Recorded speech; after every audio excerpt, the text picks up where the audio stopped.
안녕하세요. 부모님의 건강한 노년을 바라는 아들.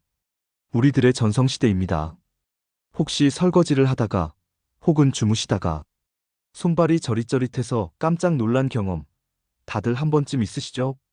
아유, 또 혈액순환이 안 되나 보다 하고 툭툭 털어내며 대수롭지 않게 넘기시는 경우가 대부분일 겁니다.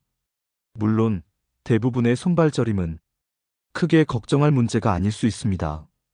하지만 우리 몸이 보내는 아주 위험한 마지막 경고일 수도 있다는 사실 알고 계셨나요? 오늘 영상에서는 이 손발 저림이 언제 생명을 위협하는 뇌졸중의 신호가 되는지, 그리고 어떻게 치매의 위험까지 높일 수 있는지 아주 명확하게 구분해서 알려드리겠습니다. 오늘 이야기 정말 중요합니다. 꼭 끝까지 시청해주세요. 이번 영상에서는 그저 불안감만 드리는 것이 아니라 이럴 땐 괜찮다 하는 안심 신호와 이럴 땐 당장 병원에 가야 한다 하는 위험 신호를 확실히 구별하고 뇌졸중의 결정적인 전조 증상을 절대 놓치지 않는 법을 알려드리겠습니다.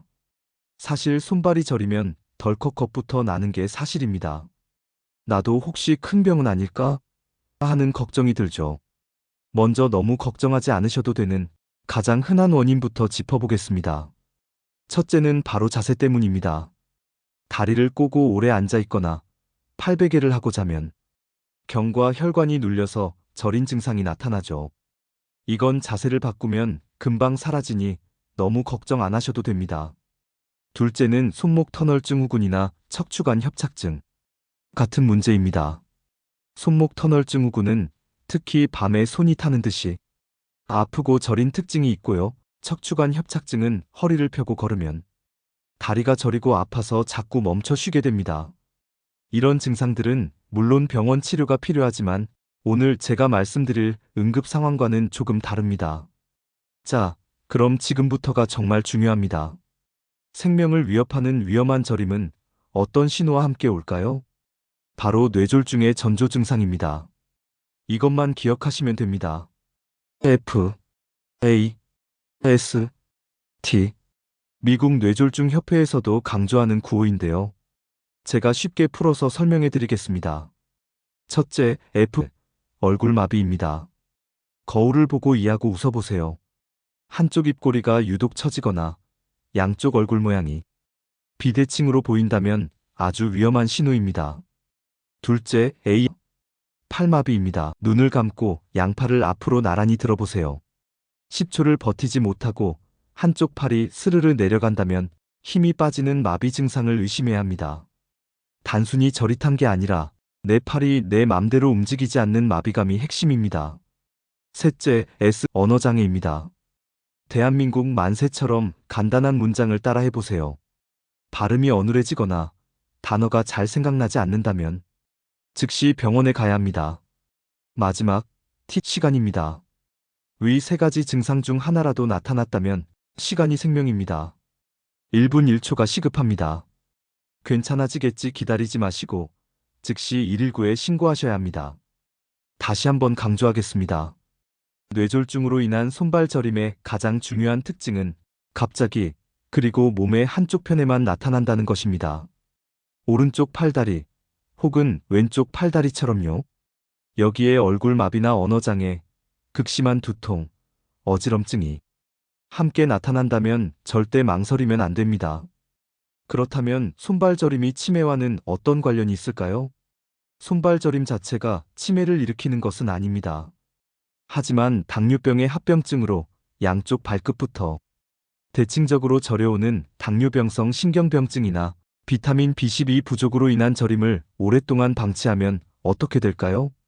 이런 병들은 우리 몸의 혈관 건강을 망가뜨리고 결국 뇌로 가는 혈액 공급에 문제를 일으켜 혈관성 치매의 위험을 높일 수 있다는 연구 결과가 있습니다. 결국 손발 저림은 우리 몸의 혈관 건강 상태를 알려주는 중요한 신호등인 셈입니다.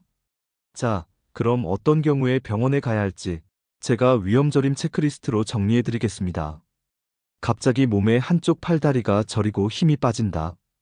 말이 어눌해지거나 심한 두통, 어지럼증이 함께 온다. 저림 증상이 발끝이나 손끝에서 시작해 점점 위로 퍼져나간다. 목이나 허리 통증과 함께 팔다리가 저린다. 이 네 가지 중 하나라도 해당된다면 절대 미루지 마시고 신경과를 찾아 정확한 원인을 확인하셔야 합니다. 물론 평소에 관리하는 것도 중요하겠죠? 혈액순환을 돕고 신경을 건강하게 하는 간단한 스트레칭 하나 알려드릴게요. 이렇게 틈틈이 손목과 발목을 부드럽게 돌려주고 가볍게 툭툭 털어주는 것만으로도 큰 도움이 됩니다. 오늘 손발 저림에 대한 이야기를 나눠봤는데요.